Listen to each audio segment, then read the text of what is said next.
I heard him say it months before it happened. He didn't whisper, he didn't yell.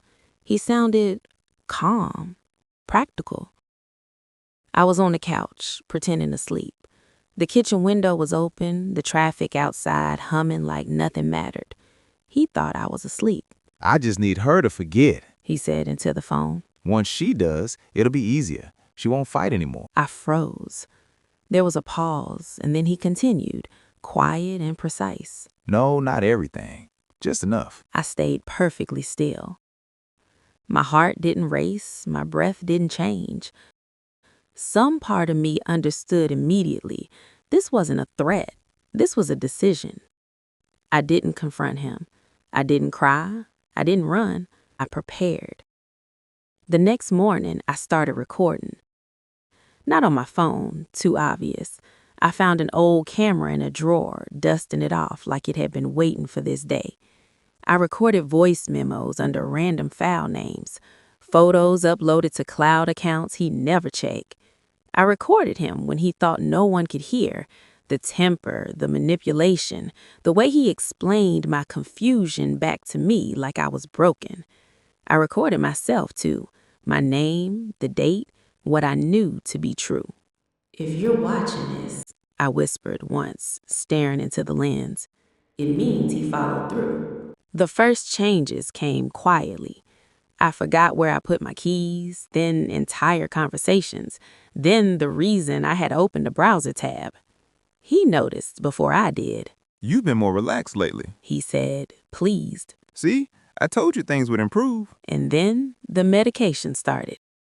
I kept the notes, little reminders I wrote to myself in moments of clarity.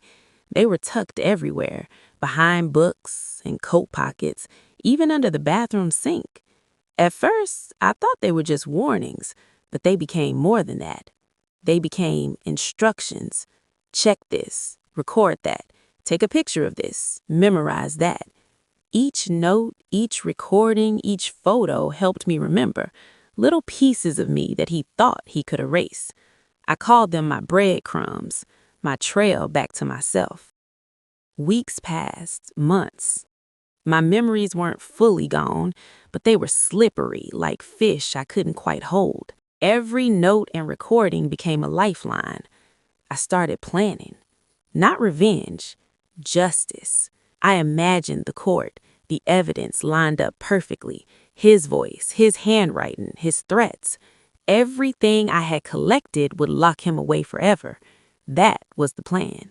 I imagined walking out of that courtroom knowing I had survived. I imagined him powerless. The day I was ready, everything changed.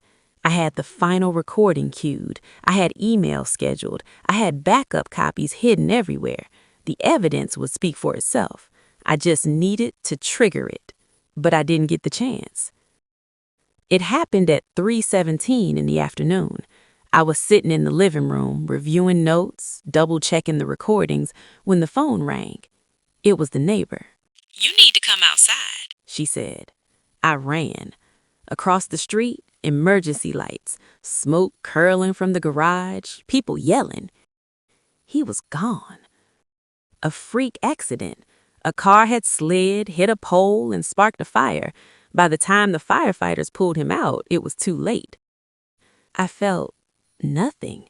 Relief, horror, confusion, all of it at once. I realized later that my plan, all the planning, the preparation, the meticulous collection of evidence, had failed. And yet, it hadn't really failed. The breadcrumbs I left, the recordings, the notes, the photos, they were still mine. Proof of everything he had done. Proof that I had survived. Proof that I had remembered. I had not needed to lock him away. Fate had done it for me. And somehow, that was worse.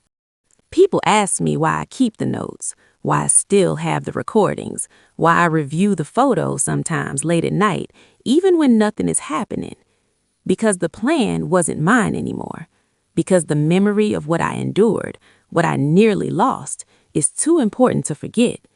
Because even though he's gone, I still need to remember. I placed the last note in my journal. The pen scratched softly against the page. removed, not lost. And I meant it, because he may be gone, but I'm still here. Because my memory, my life, my survival, they're mine, all mine.